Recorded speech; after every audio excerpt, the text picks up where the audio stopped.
Hey hello everyone. তো এখন বাজে রাত্রি 10টা।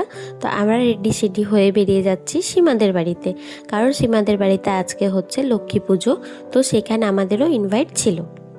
তো এই যে বেরিয়ে পড়েছি, তারপরে আমরা আইকিউ সিটির রাস্তার কাছে একটুখানি অপেক্ষা করছিলাম, কারণ একজনের আসার কথা ছিল। তো সেও চলে এসেছে, তাকে নিয়ে আমরা চলে এলাম চণ্ডীদাস। চণ্ডীদাসে এসে একটুখানি মিষ্টি নিয়ে নিলাম, কারণ ঠাকুরবাড়ির পুজো, যেহেতু পুজো অন্য কিছু দেয়া যাবে না, ওর জন্যই আমরা একটুখানি মিষ্টি নিয়ে নিলাম।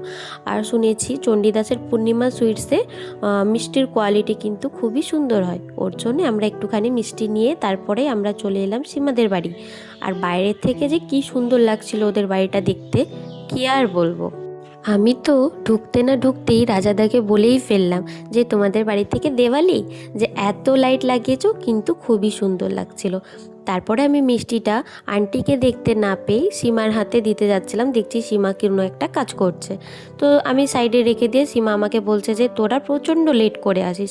তারপরে সীমার সাথে একটু কথা বলে, পাখিদির সাথে একটু কথা বলে চলে এলাম ঠাকুর দর্শন করতে। আর মা লক্ষ্মীর মুখটা দেখলেন তো, কতই সুন্দর হয়েছে, কি মিষ্টি।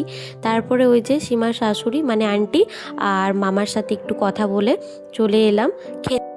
আর মামা বলছিল যে আমার নাকি সব ভিডিওগুলো মামা দেখে। তো আমি বললাম যে থ্যাংক ইউ মামা। তো মামা বলছে যে আমি তোমার সব ভিডিওগুলো দেখি, ইভেন আমি তোমাকে কিন্তু লাইক কমেন্টও করি।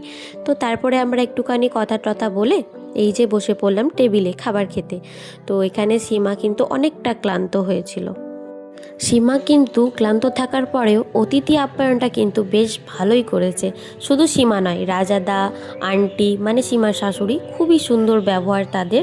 তো তারপরে আমাদের খাওয়ার পর একটুখানি গল্পগুজব চলছিল, যেমন সীমা আমাদেরকে ওদের বাড়ির একটা গল্প শোনাচ্ছিল, যে ওদের বাড়িতে একটা আঙ্কেল কাজ করতে এসেছিলো, ওদের কলপাটটা প্রচণ্ড স্লিপ। তো এখানে নাকি আঙ্কেলটা ধপাস ধপাস করে 2-3 কাচার পড়ে গেছে। তো যাই হোক, সীমার এই গল্পটা শুনে আমরা কিন্তু অনেক হেসেছি।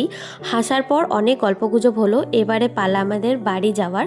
তো যাই হোক, আমরা সবাইকে টাটা বাই বাই করে ওই যে মামার সাথে কথা বলে, আন্টির সাথে কথা বলে এবার রওনা দিলাম বাড়ির দিকে, কারণ অনেকটাই রাত হয়েছে, সকালে ছেলের স্কুল আছে। এখানে সীমা আমাদেরকে একটুখানি এগাতে যাচ্ছে। তো আমাদের গাড়িটা দূরে ছিল বলে আমি হেঁটে হেঁটে যাচ্ছি। তো এখানে সবাই